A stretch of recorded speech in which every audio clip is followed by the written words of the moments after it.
10h15, 10h45, midi, 13h30, 14h30. C'est une véritable journée marathon dans laquelle s'est lancé Frédéric Thomas et ses colistiers. 4 visites au pas de course et une conférence de presse pour présenter le projet de la majorité départementale sortante. Et ce projet pour les prochaines élections a un nom, Matouraine, déjà tout un programme. Quand on aime un territoire, forcément, on a envie d'agir, de pouvoir faire en sorte qu'il puisse être un territoire qui compte sur les territoires nationaux et même internationaux. L'Union PS, Modem, PRG est donc la première à sortir un programme. 74 propositions autour de 5 enjeux majeurs, l'emploi, l'éducation, le vieillissement, le département durable et l'équilibre des territoires. Un projet qui se veut concret, même si les compétences du futur département ne sont pas encore fixées et seront pour partie transférées à la région.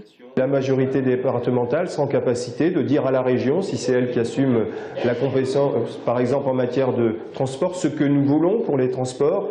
Et je pense que ça fait partie de la clarté de dire ce que l'on veut sur le territoire. Et en même temps, les compétences déléguées dans le cadre de la réforme territoriale se feront dans les 10 ou 15 prochaines années. Donc il est important de pouvoir apporter une réponse concrète aujourd'hui. Et pour illustrer ces propositions, la majorité départementale actuelle s'appuie sur des visites de ce qui a été réalisé. C'est ainsi qu'elle définit sa stratégie, mettre en avant un bilan et s'inscrire dans la continuité, plutôt que de sortir du chapeau de grands projets et draguer un électorat. L'énergie en politique, c'est pas la destruction, l'énergie, comme fait la droite aujourd'hui dans ses tracts. Nous, notre énergie, nous le mettons dans la proposition, dans l'explication de ce que nous voulons faire.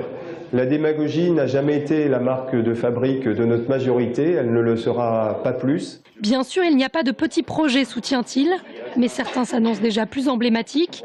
Le centre de création contemporaine Olivier Debray, la piscine à Château-Renaud ou encore le complexe culturel à Langeais.